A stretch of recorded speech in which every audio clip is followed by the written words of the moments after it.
Morning, everybody. Yeah, so soon the room is so filled up. We had very few people about 10, 15 minutes ago. So nice having all of you here. Okay. Nice having all of you here for today's session. It's going to be quite interesting. I want to believe that everybody here has something to do with the forest and forestry, so we don't have to be speaking to the converts. This session is on Africa's forest contribution to livelihoods in the transition to sustainable economies. And it's based on some studies carried out by the African Forest Forum. By the way, my name is Labode Popoola.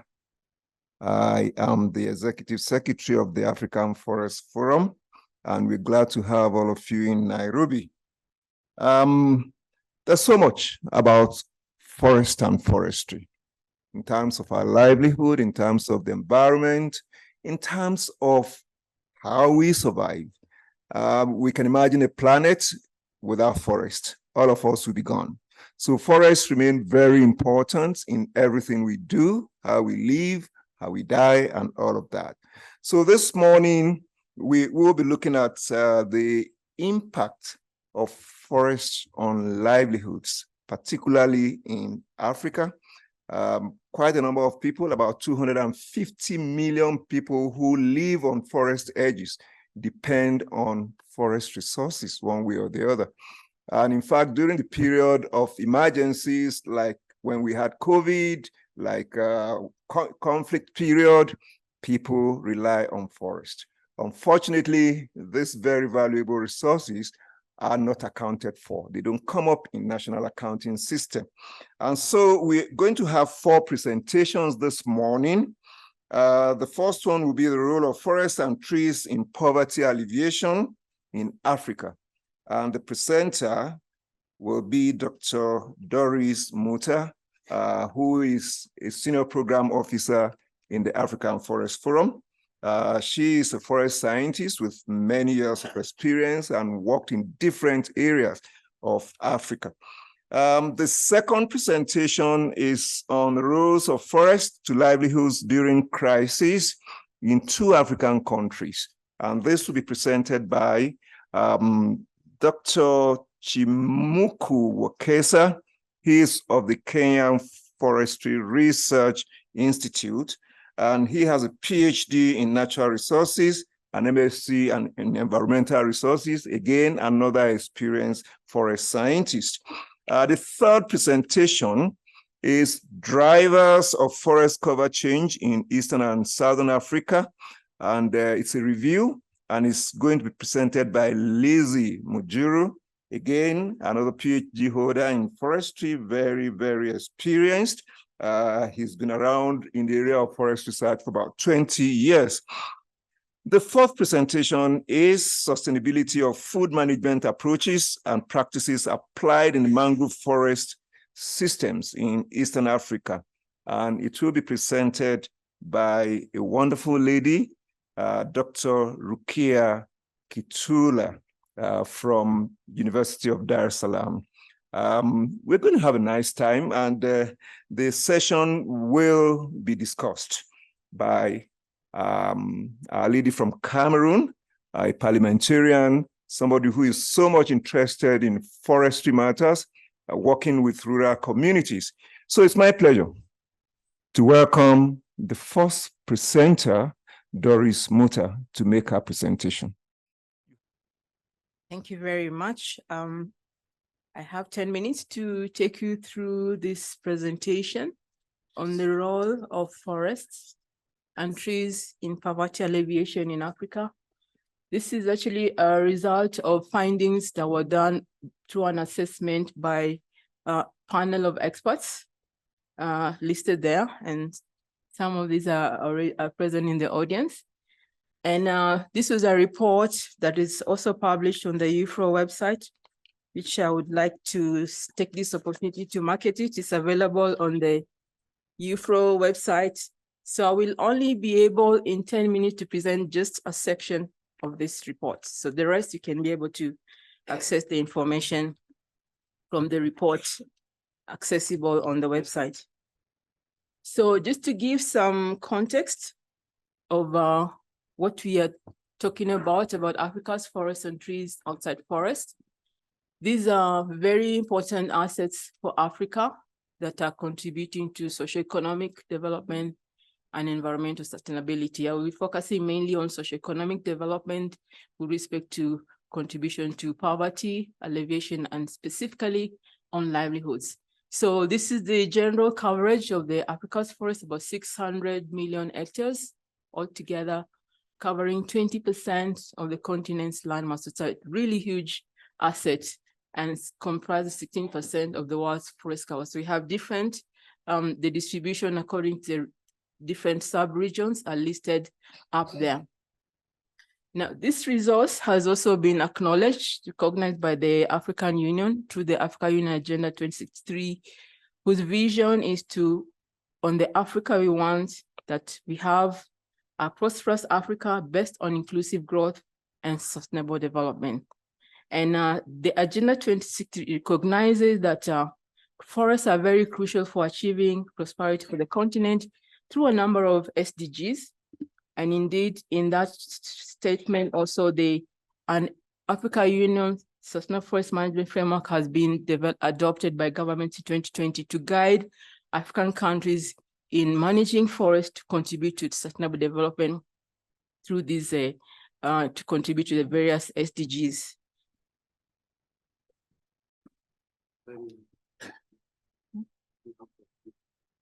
Yeah, okay, thank you. So now the topic of today is on poverty alleviation, and SDG 1 is the focus. And SDG 1 is focused on ending poverty in all its forms everywhere.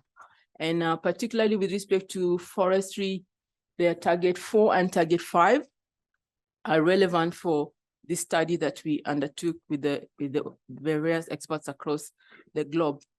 So that map there shows the distribution of the poverty in Africa. And you'll be interested to know that wherever it's intense, that's where we also have the forests. Distribution, say in the next slide, that so this is what was synthesized. This is how the process was done to understand the relationship between forests and trees and livelihoods and in contribution to poverty. So this is the panel of experts that undertook the study. Over 2 years, we went through lots and lots of scientific evidence to get information on these aspects. So in this slide, you can see on the left side, there's the tree cover, distribution of tree. And on the right side is the population distribution. You can see there's a very almost one-to-one mapping on the where people are is where the forests are. But you also saw in the last slide is also where the poverty is also high. So you will be able to understand from what we'll show today. So forests contribute to poverty in many ways. People interact with forests, and through forests, poverty it can contribute. Sorry. So forests support the well-being of people or rural communities. It can help people move from the extreme poverty to beyond the poverty line. It can also move people from poor to beyond the poverty line. There are other interactions that also with forests that contribute to movement the other way around, but I'll be focusing only on the movement from extreme poverty for, sorry, okay. This. Yes. Okay, so okay. Thanks. So you can see these are the interaction moving from extreme to poor to above the poverty line. So forest has a role to play in all this. It provides assets that help them move out of poverty.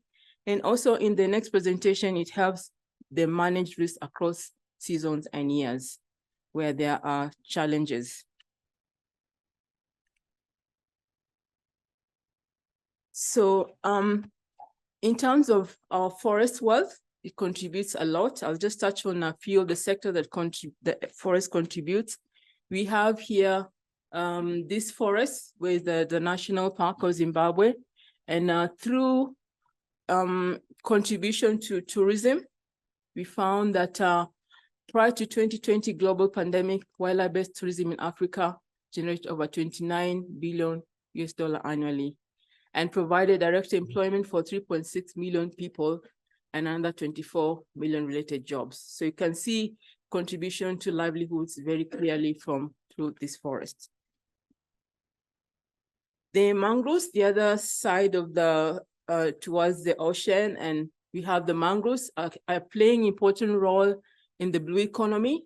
And to touch on the livelihoods, we have fish have been estimated to represent the main animal protein for 19% of Africans. And the fishery sector has been estimated to support livelihoods of 12.3 million people across the continent, including about 3 million women. So that's the contribution. And then we have tree-based systems where you have agroforestry, very important today. They contribute to gains in agriculture through tree nutrition and fertility, and increased yield and diversified agricultural production. Income sources in some countries has been up to 17% growth of at the farm level of the household income. So forests really are very important in contributing to our livelihoods.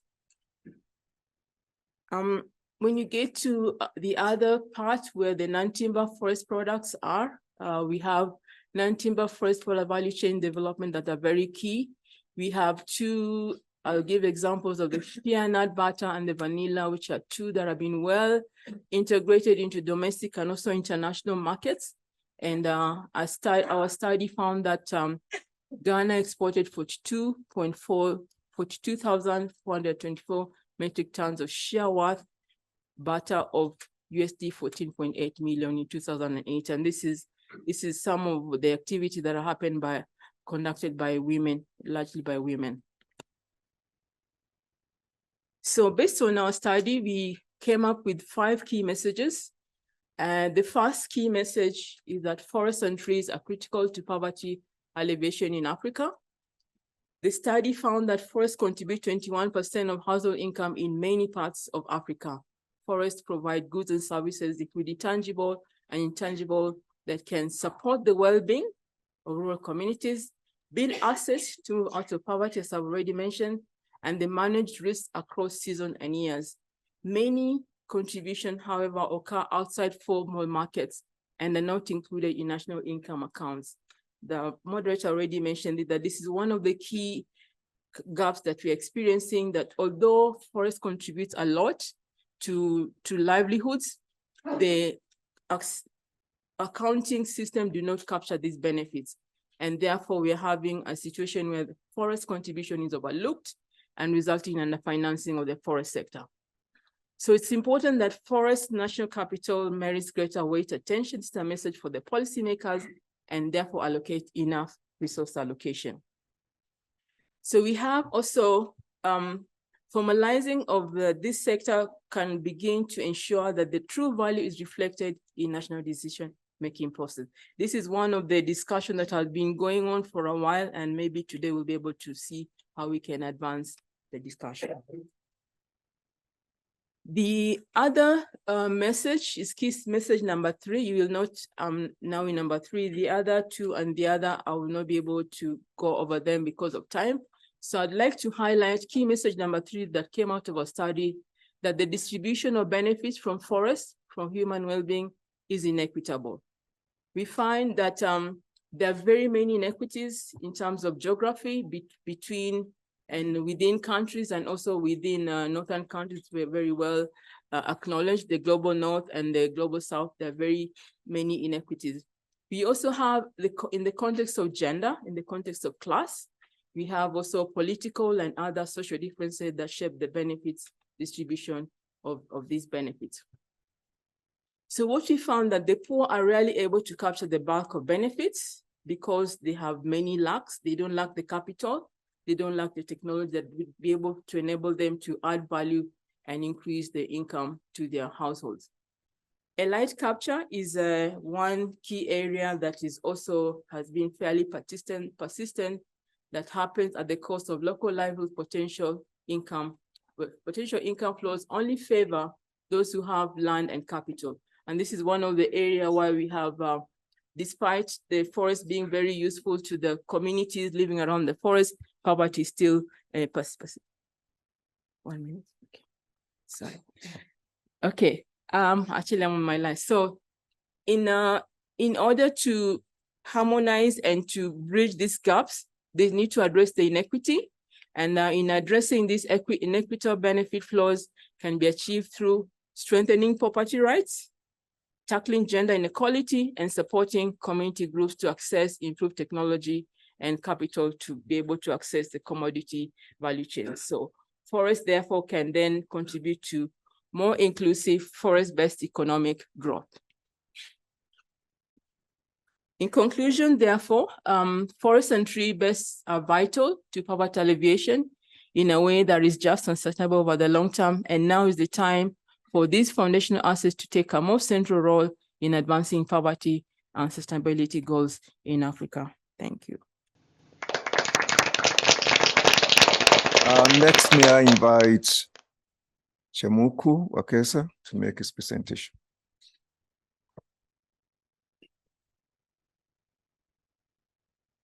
Good morning. I'm going to share some experience on the study that was undertaken jointly between African Forest Forum, Kenya Forest Research Institute, University of Niamey, and SLU in a project that was initiated way back in 2020 to try and look at how livelihoods and forest resources were affected by the COVID-19 pandemic. And this study was undertaken in 2 countries, in Kenya and Niger.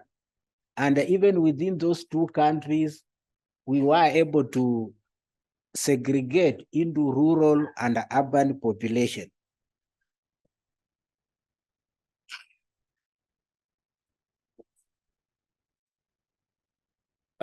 Okay, so we all know that COVID-19 was a global pandemic and whose impact varied from region to region and even within the different income groups. And when the pandemic struck, our health facilities were stretched. There were restrictions in movement and gathering. We also saw many people lose jobs, and this slowed economic growth and also had an impact on our supply chain, particularly in this context for forest products. There were also layoffs and also reduced remittances to families, and all these affected household budgets. And Africa was, even though the cases were not very many in Africa compared to Europe and other continents, the population, especially the poor in Africa, were mainly affected because they depend on forests and the natural resources for income.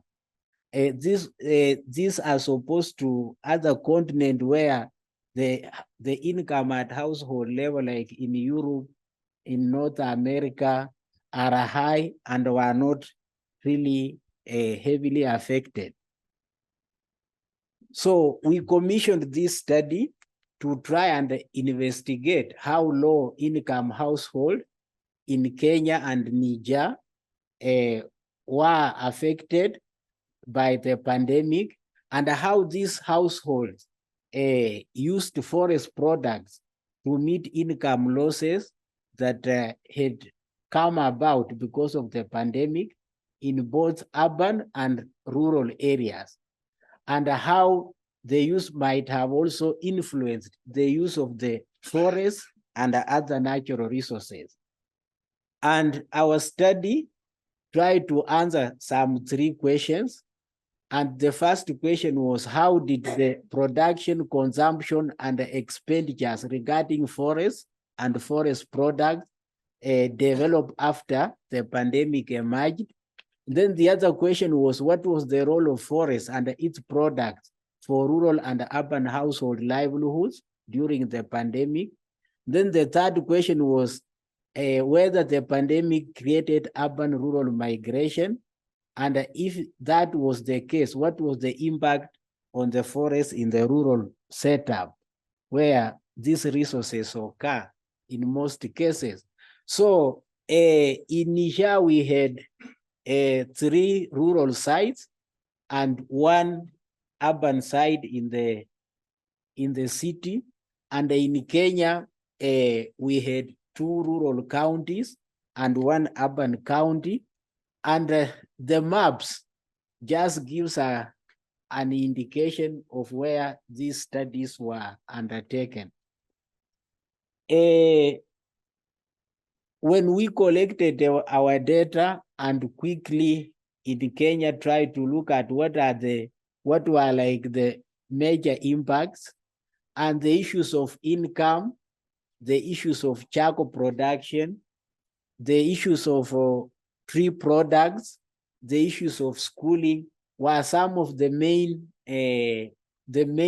impacts that were observed and were attributed to the pandemic.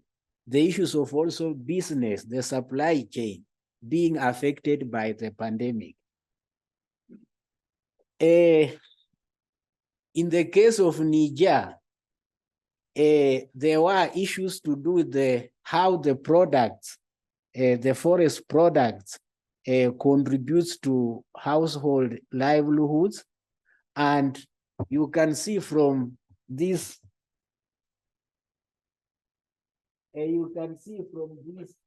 diagram here, they contributed to income generation. There were also for self-consumption, and charcoal, boabab,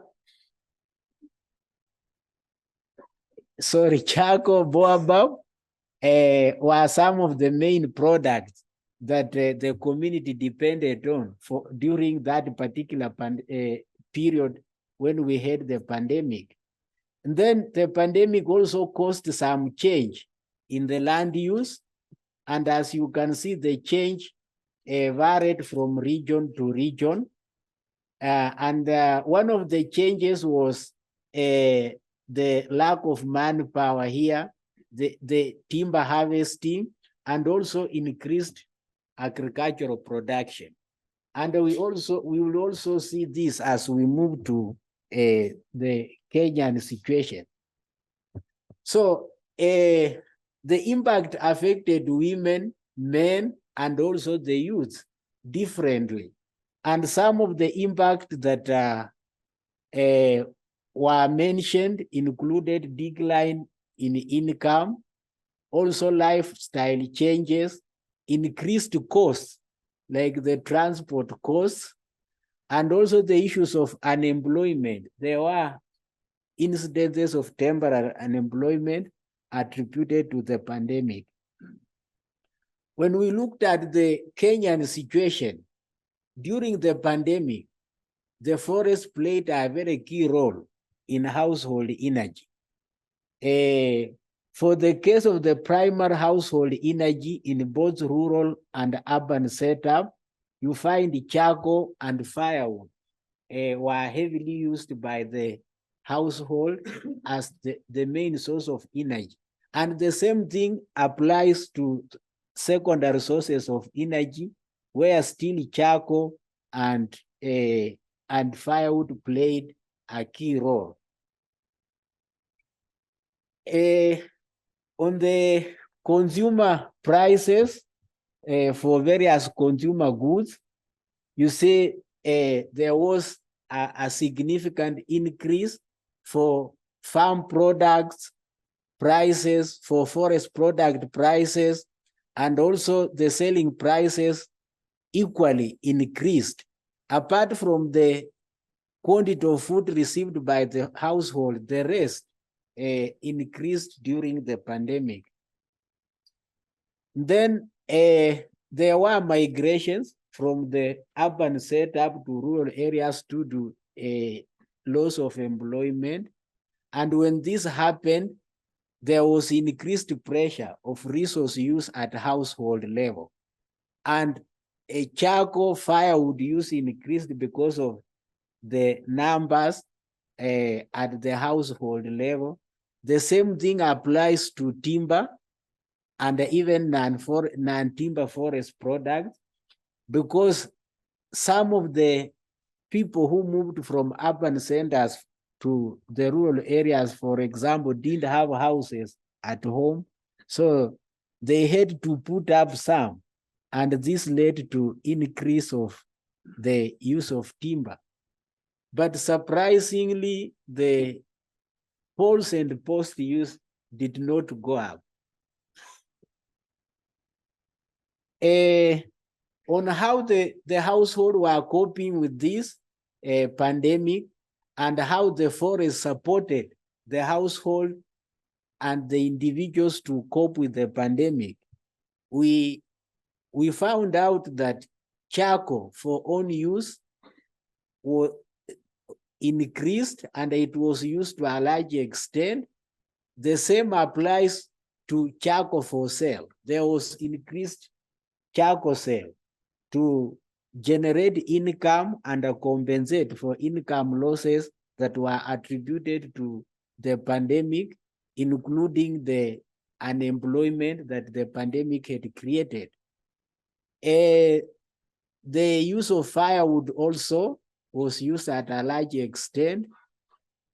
The same applies to posts and poles in this case, and also non-timber forest products. So you can see the household and the people use a lot forest products to cope to the effects of the pandemic. So these are some of our key findings, that forests and the trees outside the forest constituted a safety net and improved the resilience of the communities and the household during the pandemic, when the other income sources were rare, were unavailable, or were inadequate, because there were also issues to do with salary cuts. Then the second key finding was that the product played an important role in providing for household subsistence needs through the income it generated, because there was a lot of engagement in charcoal business during the impact, which the household depended on to generate income. Then the other key finding is that we had rural household depending on forests and trees outside the forest for income, whereas the urban household were consumers of these forest products, especially for energy and food. Then the other key finding is that the pandemic negatively impacted on exploitation of non-timber forest products as well as the timber products. Of course, there were variation across different sites on the negative impact regarding the exploitation. So these are some of just the photos of the main products: baobab tamarind in Kenya, moringa cutting across palanite in Niger, and charcoal for both countries as the main product that supported the community to cope with the pandemic, particularly in rural setups. So in our conclusion, we found out that the pandemic disrupted the supply chain of both forest and farm products, and this had an impact on income, which reduced. Then the issue of migration from urban to rural areas resulted into increased illegal forest activities, as well as increased consumption of forest products. Then the other conclusion, the issue of poverty increased, And also there was some social impact that came with the pandemic. And all this had an impact on the way our forests were being managed and conserved, because we had, for example, increased negative forest conservation behavior and attitudes, like minimal engagement in user groups. The Community Forest Association, for example, in Kenya could not meet for their regular meetings to plan for tree planting activities, for example. The issue of related to surveillance and the monitoring of forest activities for illegal logging also went down, and there were no reports coming up on this because of the pandemic. Then charcoal, of course, production increased despite the marketing difficulties associated with restrictions in movement. And with this increase, our forests were negatively affected. Lastly, this is more of like a recommendation. There is need to increase forest cover or tree cover and promote agroforest for products and income in order to enhance resilience for future pandemics in African countries. I think that marks the end of my presentation. Thank you. Thank you very much. Now we call on Lizzie Mujuru for her presentation. Thank you very much. I'll ask everyone to stand up.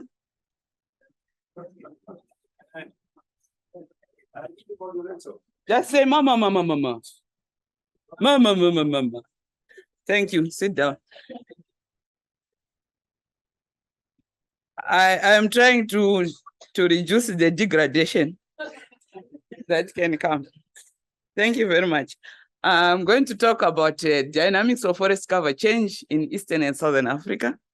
Why I say degradation is because it's about deforestation and forest degradation. So I wouldn't want that to apply to us. Right, as a background, I think I'll skip some of the information because Doris' presentation actually covered some of the issues, mainly in terms of the forest cover in Africa. But my main focus is now on how we have fared in terms of forest cover. At global level, we find that during the periods 2000 to 2010, 2020, and also we have actually, at global level, we have gained forest cover, right? But then in Africa, if we look at our own forests, we have Miombo woodlands, and we have also moist forests. We have also our plantations, and we have our mangroves. So this study actually was looking at these types of forests and their dynamics over period beginning from 1990, because that was the data that was available. Then we found that tropical forests are actually more in West Africa and less in East and Southern Africa.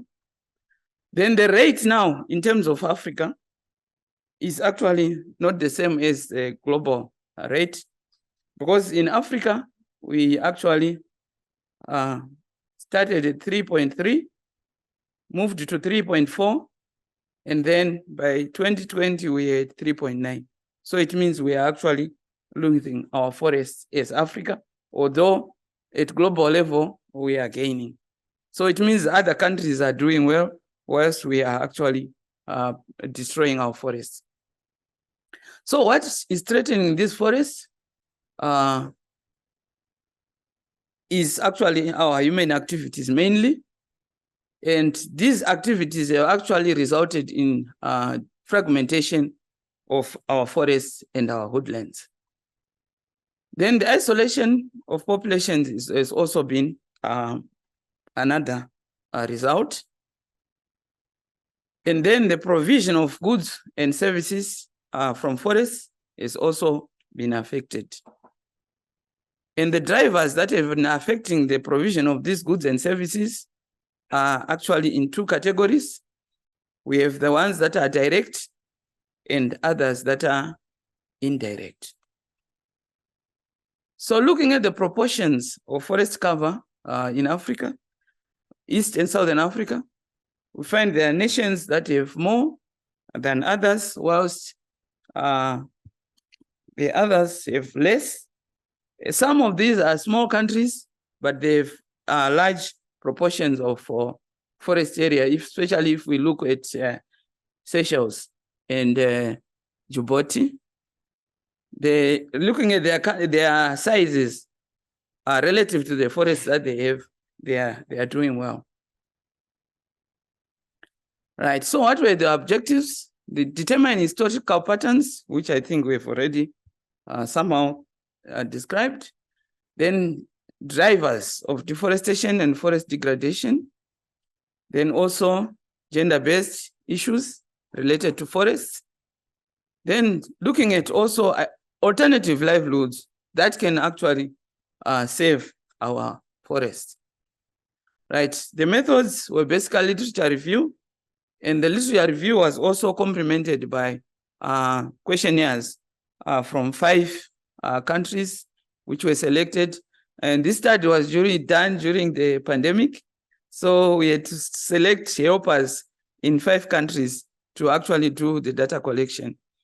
So that is what happened, and about 160 people participated in the interviews.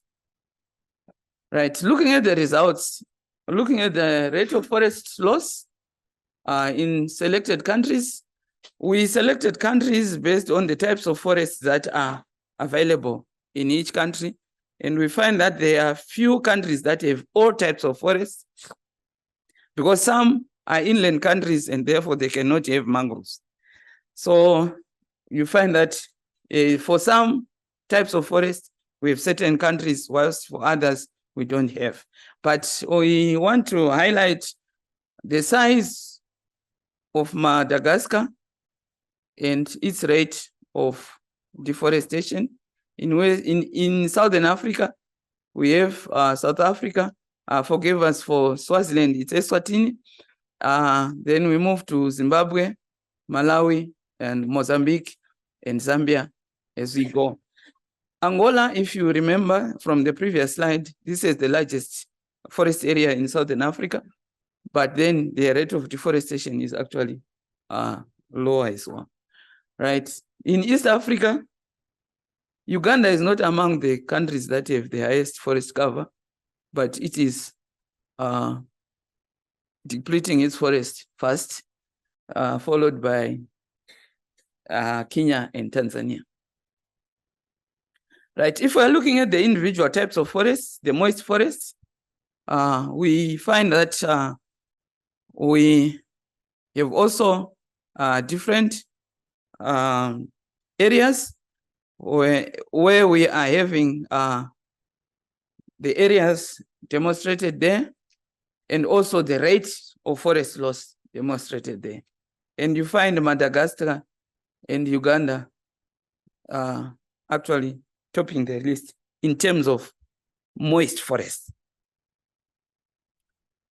Then when we look at our Miombo, you remember we said Miombo is the greatest or the largest areas. And if our concern is on the rate of forest loss, we see again Madagascar topping in terms of Miombo woodlands, and South Africa, Eswatini, and Zimbabwe, not forgetting Kenya. Right, when we look at our mangrove forests, generally the trend since 1990 has just been going down for all countries.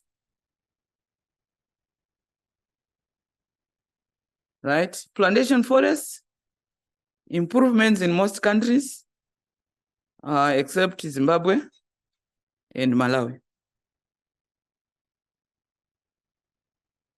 Right, so what are the drivers of this forest loss? This picture is actually showing an area in Zimbabwe where all this used to be forested. And now they are taking the firewood from beyond this area and dumping it into the roadway for transportation. And this is because of tobacco. Right. This one, although they look small, but they always say in the local language, even a 50 kg pack of sugar is finished by using a small teaspoon. So this is what is happening in urban areas. These guys are actually contributing to deforestation. Right, so the drivers, we have the direct, which are agriculture, topping the list, shifting cultivation in some countries, pastures and wildlife, charcoal production, firewood, mining, logging, settlements and urban development, fire, aquaculture in mangrove forests, and then poor production. Then our indirect drivers, poverty, population growth, policies and institutional failures. These are actually contributing a lot, especially when we are going towards elections. Then non-pro forestry development policies, where you find in some countries, there are some government packages supporting agriculture and not caring about whether the agriculture is clearing more land or not, but they are supported. Right, local international markets, I think we have a lot of these. Tobacco, sesame, we've been contributing a lot. Then issues of unemployment, where people go to the forest as the last resource. In some countries, corruption has been pointed out. Then climate change in some countries as well. Then in some also cultural factors, which just tell people when you get a piece of land, the first thing to do is clear all the forest. Then you think about planting later. Right. Then the drivers, if we are looking at them, there are some drivers which were not there in the 1990s, but they are now coming in. A good example is this issue of charcoal in Zimbabwe, mining in Zambia and Zimbabwe, illegal, where people just go anyway, because now it looks like the minerals are found everywhere. So people are just going and cutting the trees. Then local international markets, invasive alien species, then mechanized forest harvesting. This was mentioned in Zambia, because when they were harvesting by using just the normal tools, the rate was slow, but now they are using chainsaws and the like, so it's actually going faster. Then this lime thing in Madagascar, I think is the one that is actually contributing a lot. This is mangroves, and this is how they do it. They are using that for building, and they say it's stronger than normal bricks, right? And these drivers are likely to persist unless some major policy incentives are made to reduce or improve forest cover in Zimbabwe, in Africa. Then the drivers, such as those linked to firewood and charcoal, poverty, population growth, and law enforcement, these are some things that the governments can actually work on, and they need to be urgently addressed. This is, for example, the low levels of compliance, which are due to socioeconomic push factors, such as poverty and lack of alternative livelihood options, drive people to the forest for their survival. In some areas, the vast land areas that are needed for the cultivation of energy plants can also contribute to deforestation. Existing policies and legislation in most countries, they are there and they are well documented, but the implementation is a challenge. Right, so when we are looking now at the issues to do with gender, we find that issues of empowerment are actually critical, and we need mixed female and male groups, because these offer an avenue for exploiting the strength of both men and women in forest management. And this can be done in form of training, knowledge exchange, or just the deliberate inclusion of women in leadership. Then economic development opportunities with no gender discrimination and inequality is a necessity. Then access to resource rights for the forest resources, and also in some countries, financial credits are becoming more favorable to local populations. Then another issue related to gender is the issue of tenure and institutional development. The success of livelihood options in forestry depends on the access and issues of ownership. All right. Then women's access to financial resources and income generating opportunities also depends on their tenure rights. So this has to be addressed. And mainstreaming gender is also of importance. Then also the participation of women and also the marketing of non-timber forest products. We find that from the study, those forest products that have more value, the men normally go for those ones. Then those that are generating a few cents, those are for women. We can say petty businesses are for women and the major ones are for men. So, but there's need, however, to include the women and also to improve them in terms of knowledge and also technological development. Then equitable sharing of benefits. I think this cannot be overemphasized. It's needed everywhere. And this has been successful in some countries where women are directly being paid for actually planting and protecting trees. Right, the alternative livelihoods, I think these are a must. This is made from baobab fiber, and these are baobab products sold by the street side. Right, then afforestation, reforestation, energy efficient technologies are a must as well. Minimizing forest cover loss from agriculture through maybe intensification so that more land is not cleared. Watershed management, then issues of RED and some policy reforms are required.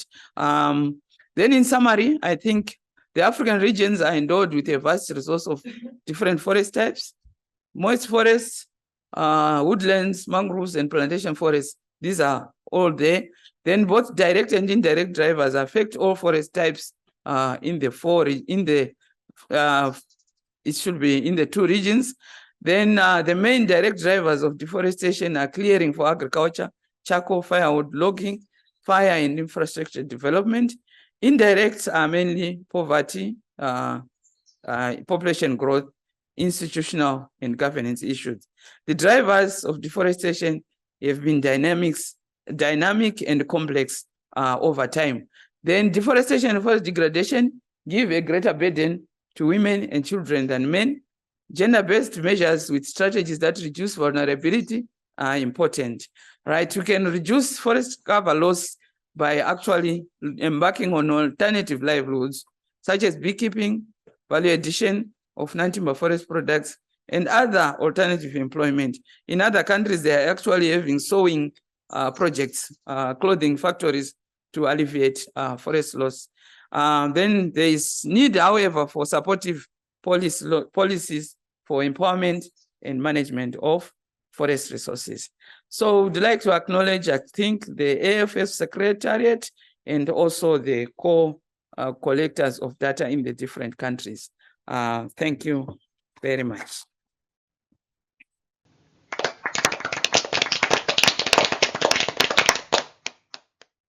Three women, one man in this project. So how do we describe that? Oh, it's gender balance. Three women, one man. Okay. Now we have taken presentations on how forests impact livelihood, how forests can help in poverty alleviation, and also degradation and deforestation. Now we're going to take the fourth presentation, which is on sustainability approaches, in our mangrove systems. So I'd like to call on Rukia to make her presentation. Good morning, everybody. As I've introduced, my name is Rukia Kitula, and then I'm here to present on sustainability of land management approaches and practices that are applied in the mangrove forest in the Eastern African region. So to start with, in the introduction, what are the land management approaches?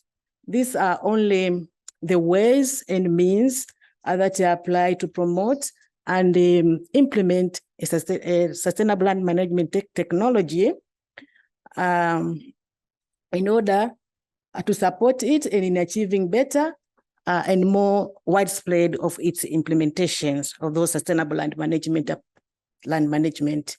So they can be an official program or a project or an indigenous system or a local innovation or intervention in a landscape. They may include different levels of intervention from the individual farms up to the community levels, and they can be extension or advisory system at a regional or local level. And they can be within a national framework.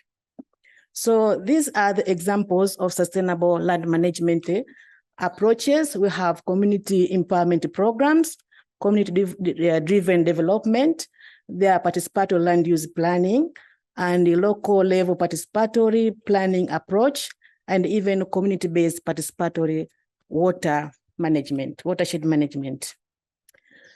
So on the other hand, land management practices, these are just the ways that land is managed. So they are the physical practices in the field that control land degradation and or enhance productivity of the agricultural activities. So land management practices, they indicate on the how the land is being used. They are the means by which improvements in land resources condition can be achieved. So land management practices can be indigenous or introduced one. So examples of these include agronomic, vegetative, structural, or management measures.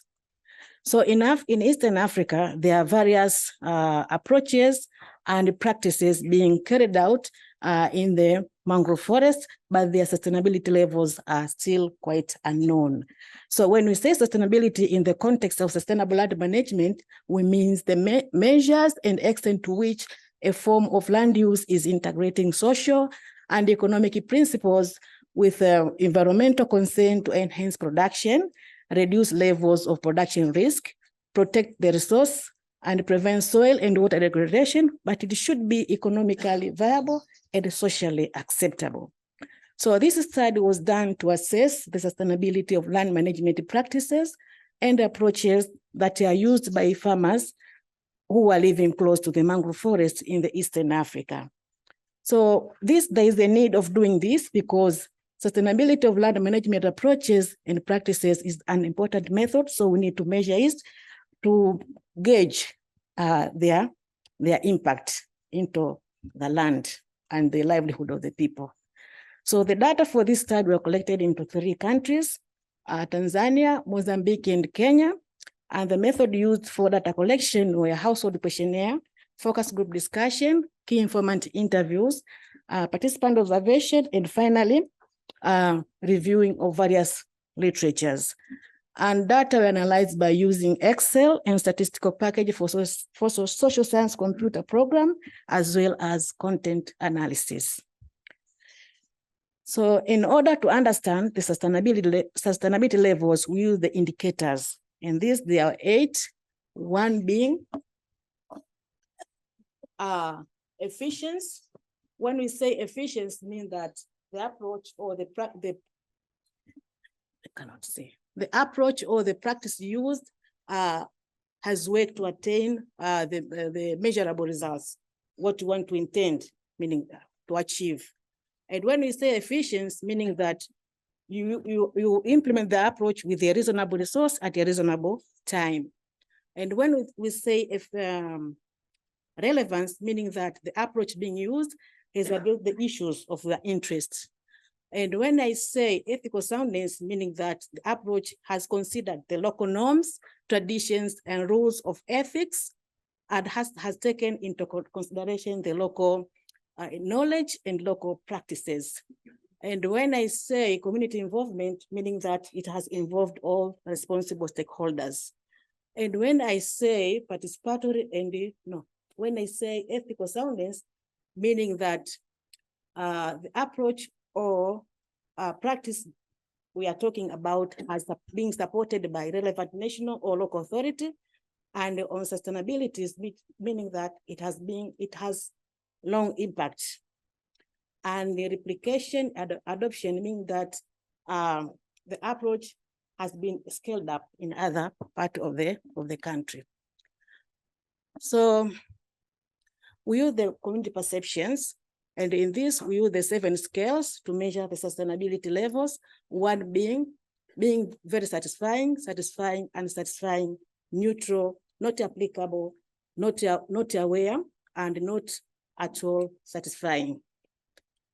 So the results of the study. We thought it's good to start with identifying what are the existing land problems in the close to the mangrove forest. And we found there are 8, one being soil fertility mining, soil erosion, loss of biodiversity, soil sealing and crusting, salinity, water degradation, soil pollution, and the climate change. So, and thereafter, we identified what are the practices that are applied, sustainable land management practices that are being applied. And we found that there are 4, one being vegetative measures, and this include communities are planting trees, they are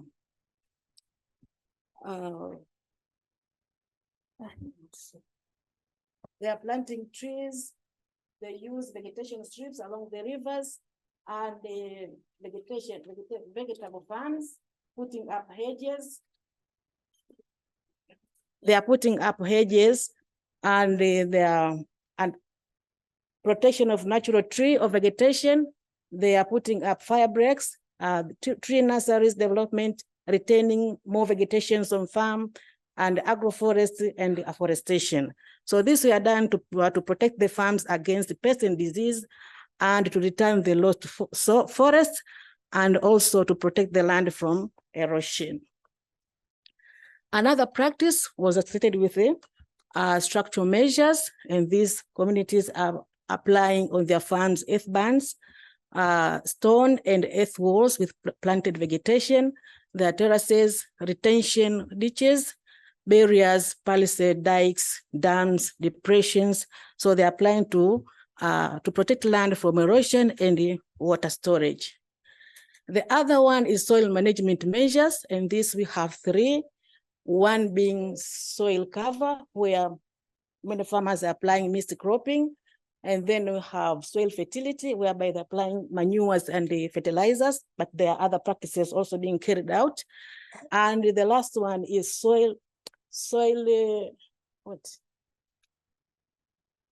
and the last one whereby people are doing the irrigation. And then we have management measures, where a lot of farmers are applying what we saw here is the drip irrigation. And also we have some little of ecotourism, especially in the mangrove forest, but there are also other measures being applied by the farmers. So all of the approaches now they're applying to introduce all those kind of practices. There are about 7, one being own innovation, some we have created by the community themselves, others through contact by the extension officers. There is also field visits, whereby the extension officers visiting the farmers and introduce a certain technology. They also farmer field schools, where certain technology is being practiced throughout this planting cycle. And we have participatory forest management approach, and sometimes they are doing meetings to introduce a certain technology and the demonstration plots. Now, all those were just originated from either own innovation or family traditions. by government departments or introduced by the projects. Now, there's sustainability of those identified practices and approaches. Now, starting with the practices, because there are a lot, and then we group them into 5 based on their communality.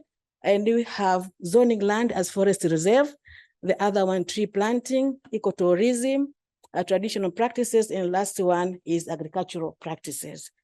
Starting with the zoning land as forest reserves, the community perceived that this one is a good, so it is a sustainable, because they ranked it, they ranked it, they are satisfying with that, with this approach, with the practice.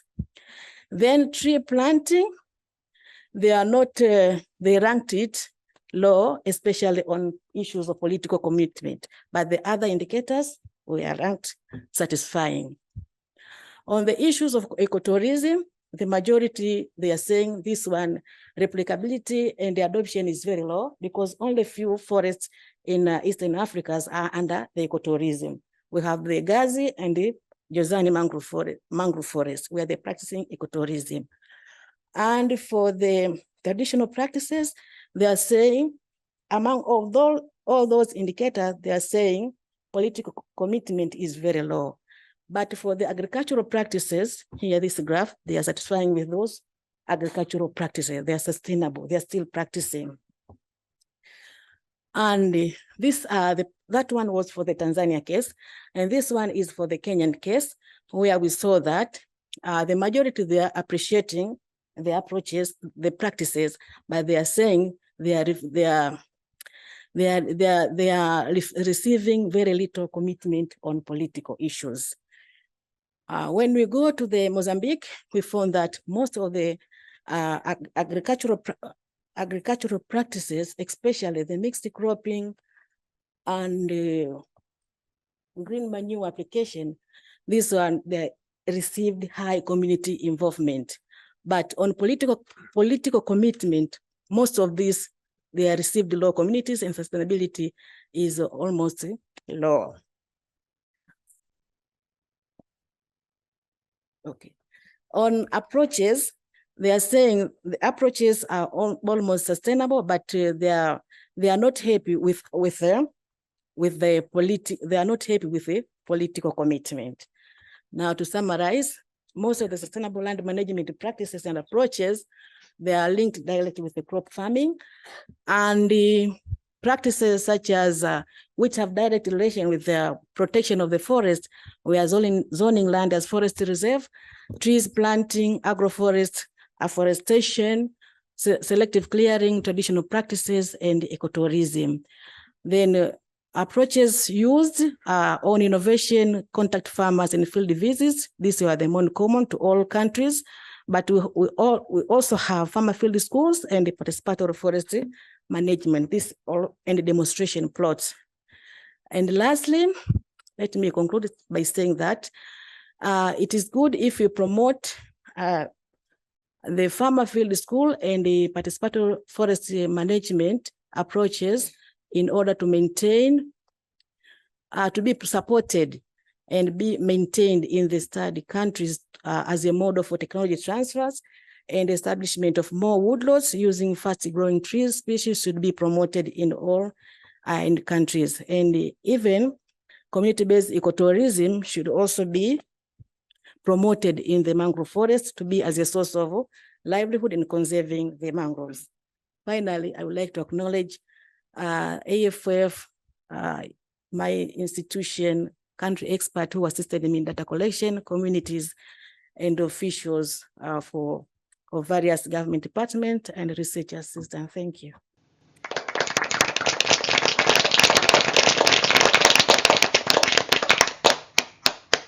Thank you very much. We have had 4 presentations and we're going to go into discussion. And the lady, another lady making 4 out of 5 this morning who will do this discussion is a politician, she's a farmer, she's a community worker, and she loves forestry. So it's my pleasure to invite Honorine to take the center seat over there to start the discussion. And she will be joined by the 4 presenters, please. Yeah. Please, let's usher her with a good round of applause. Please join her. Now we have 10 minutes for this session. Join her, please, join her. The Lone Ranger, I sympathize with you.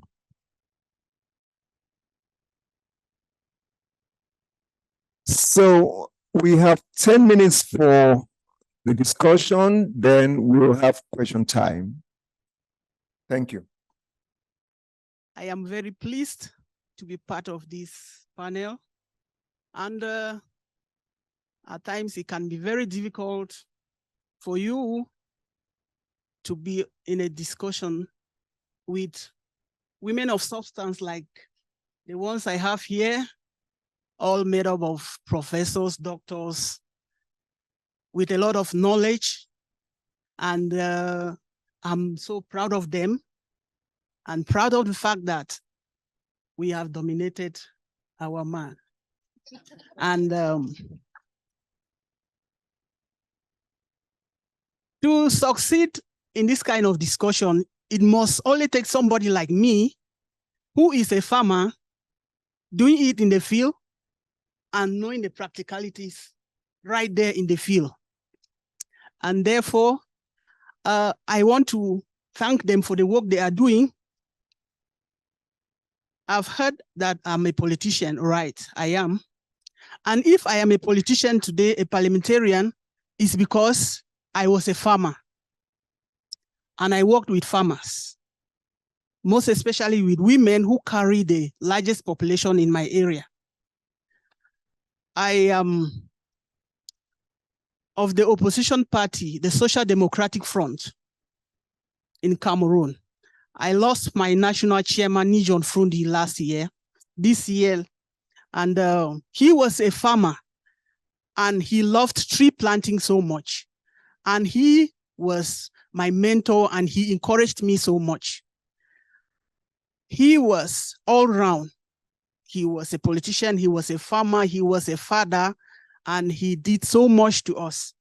So as we are here, the discussions that we have had from all our able professors here seated, I have taken note of all what they have said.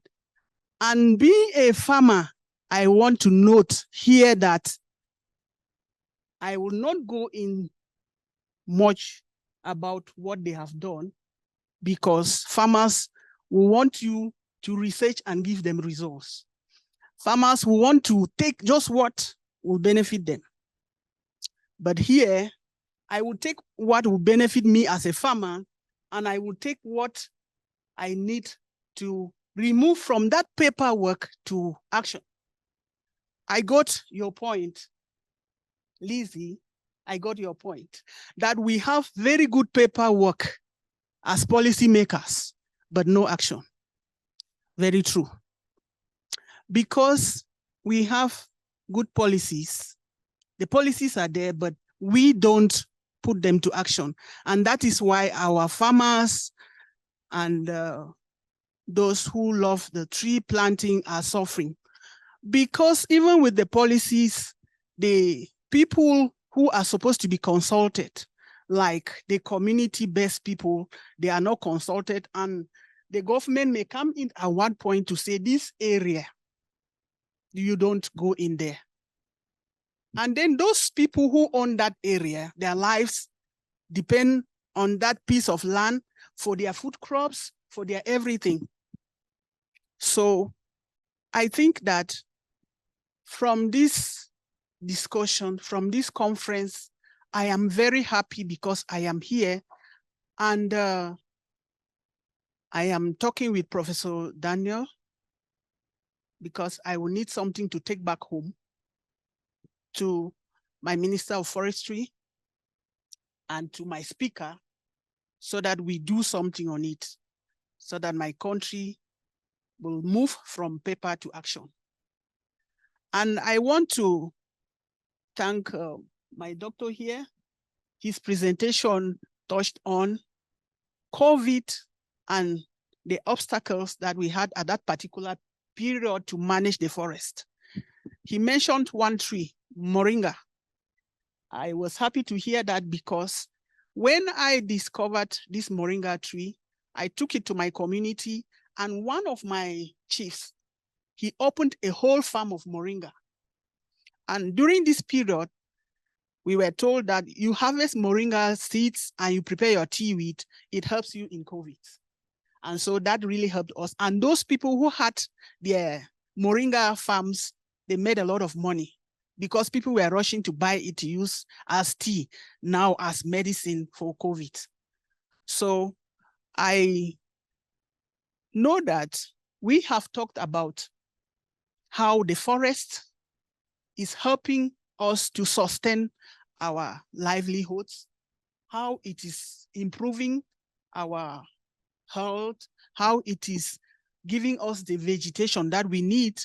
I know that one thing we knew before is that what you cannot imitate is a human being. Guess what? We have robots today, and they do some activities. You see, robots, they do exactly what we can do. But bring a robot tree, put it here, it will give us a good decoration, but it cannot absorb the carbon. And it will not improve the soil. It will not do any of that. So today, they can produce a human being, but to produce a tree, you need land, you need the seed, and you need so many things to make it functional, to make it perform the function that it's supposed to perform. And so from our discussion here, I know that there is one message we have to take home, that we need to plant trees. I have a small song.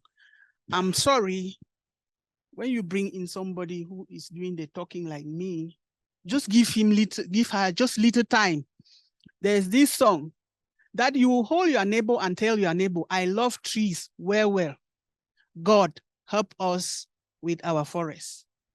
Hold your neighbor, tell them, say, I love trees well. God help our forest. I love trees well. Hold your neighbor, tell them, say, I love trees well.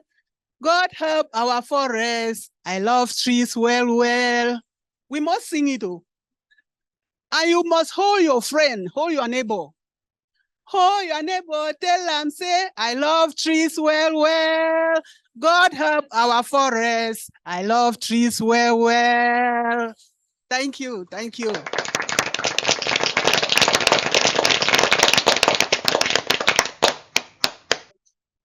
Very interesting. Please, let's appreciate her once more. Practicality. Now, the floor is open for questions. We'll be taking about 4 or 5 questions. Introduce yourself and make your question very short and snappy. Yes, can we have hands up? The only hand up. I recognize you, your question, where do you come from, your name? Hello, I'm Dil from Nepal. So I grew up professionally listening, hearing, and reading about the critique of this narrative that the poverty and the population growth are the main drivers of deforestation or degradation. And I'm speaking from the Himalayas. That was the narrative in 70s. And then the thing we were taught about, just reverse that narrative. Perhaps think differently. Maybe the poverty and the population growth may not be the main cause of deforestation and degradation. And that kind of reverse narrative helped in that Himalayan region kind of to address that problem. And now we see that the Himalayas are sort of recovering well, despite the poverty persist. So I'm just reflecting, referring to the talk by Liz, that would we say different things if we just take that lens of the political ecology, which was developed and actually sort of written well? So just reflection about not only her talk, but for all of us, if we can see things a bit differently. Thank you. Thank you very much. It's more of a comment, a reflection. Maybe after we take all the questions, if any one of you has a comment on that. Any more questions, please? Okay, yes. Your name, where you come from? Hello, good morning, everybody. I'm Siddhapa Sethi from A3 Ashoka Trust for Research in Ecology and Environment, Bangalore, India. Excellent, fascinating talks. Congratulations to you all. The thing is, apart, spending so much the money and also the involving community, so much scientists involved and the community participation and everything. But we are kind of, experiencing still the issues, more problems in terms of degradation of the forest and, forest being used unsustainably and things like that. I think we might have to revisit these issues. The fund being spent from so many years are being spent rightly. We have to revisit this issue and also see what kind of plan we had, where we are having a problem. I think we need to revisit and plan thoroughly. And next 10 years, we need to plan nicely that there should be substantial improvement in terms of increasing the biodiversity hotspot, like the Africa has to be improved, and also the livelihood of the people has to be enhanced. And these, I think we need to plan really thoroughly. That's what I feel. Because, we can't start after spending so many years of our experience, scientists working, everything, and we can't still not say that there is not much improvement. I think we need to revisit what we have been done, what we plan to do better. So thank you. Again, another reflection. Can we have more?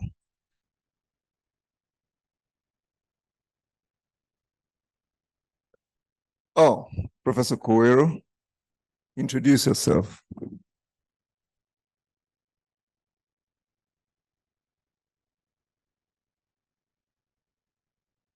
Yeah, thank you, Chair. I think you have already introduced me. My name is Godwin Coelho. We work with the African Forest Forum. One thing that didn't come out quite clearly is the contribution of forests and trees to the existential problem we are facing through global warming. We see the picture that was painted there, that we are losing a lot of our forests. But there is another scenario also taking place. There are lots of trees coming up on farms. So if we look at the tree cover on the continent, we have a better picture. And that is the one that helps us to address global warming. In Africa, we are contributing only 3% to global warming. This is not very significant, it's very little. And we have enough tree cover that can absorb the emissions that we emit. And then there is enough, more than enough, that we need for this, that is left to the international community to absorb more emissions. What we are requesting is that the international community to acknowledge this free service that is coming from our trees, and to provide something as a token that can contribute to the maintenance of this system. That's one. The second thing is that over the last 3-4 decades, we've been telling our people that they should cut down on use of charcoal and firewood for various reasons.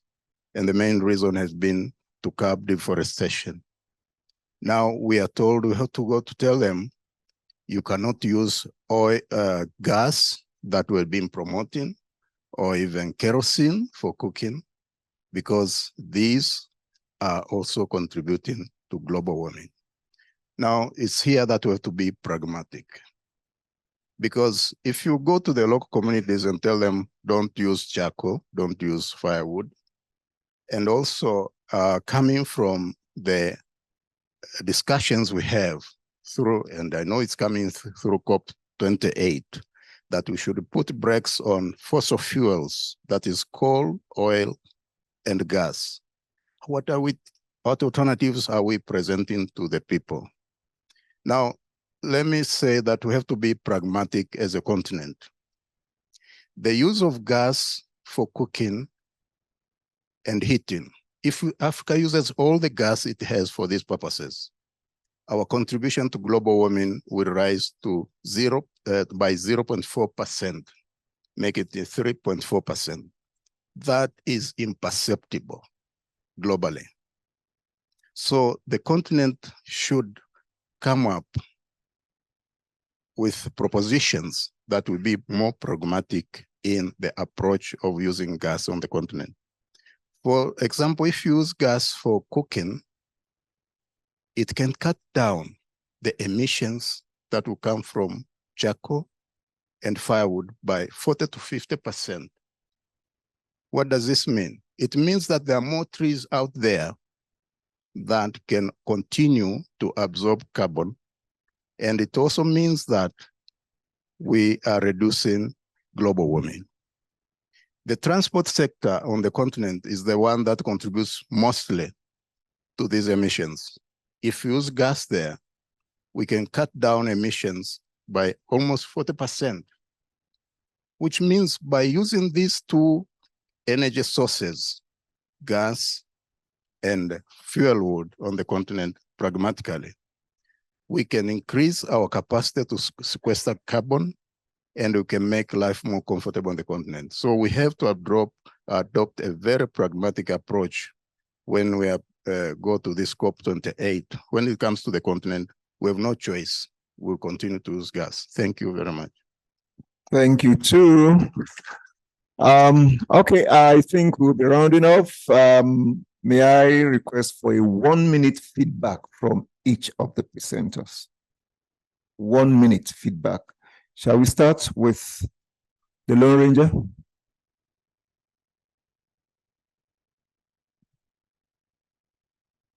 Okay, thank you, Chair. I think one thing that I would want to say is the issue of how do we convert the scientific knowledge to action. And this is something that was discussed yesterday. I'm following up with the colleague who raised this because researchers have been collecting this information, but how can we translate this into action and make it work for the people? And this is where the issue of policy comes in, and we need to correctly implement the policies that are generated from this scientific knowledge.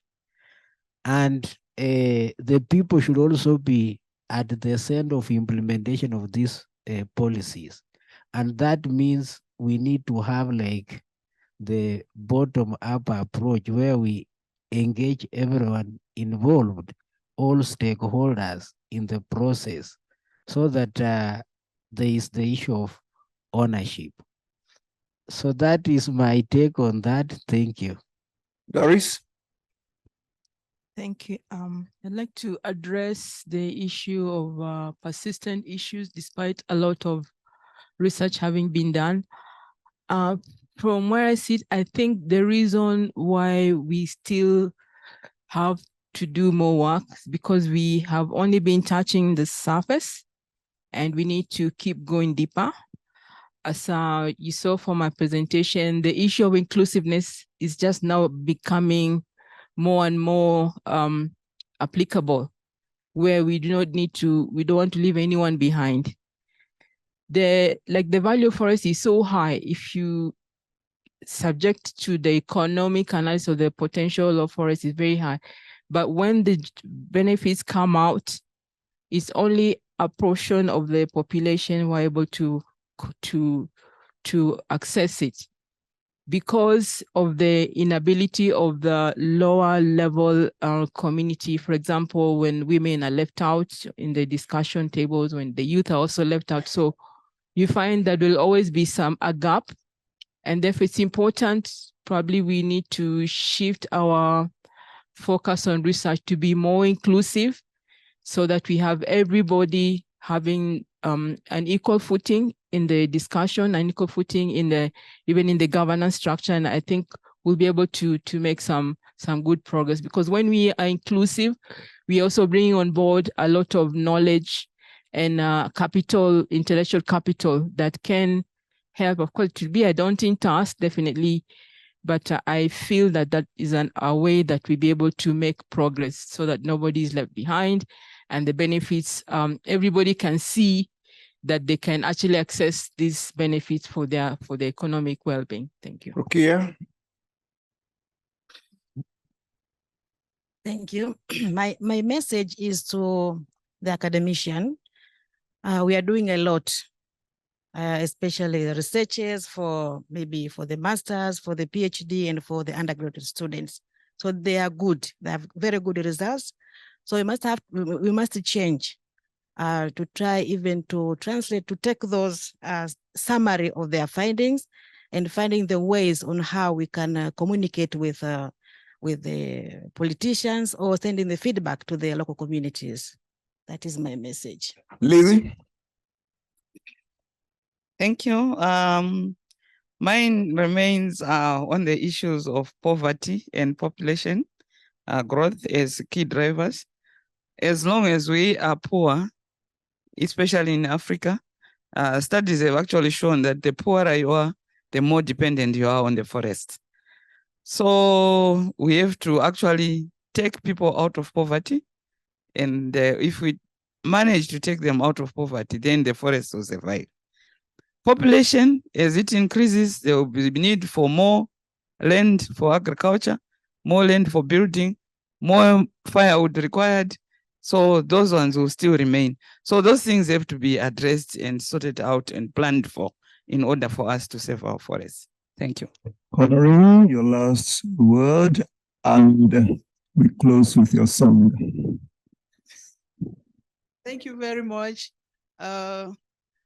Like Lizzie has just said, that is my point, that because our population is increasing and it will be increasing, we have to work on that and to make sure that each government comes up with very strong laws that will be in action to manage the forest so that we don't lose it. Thank you.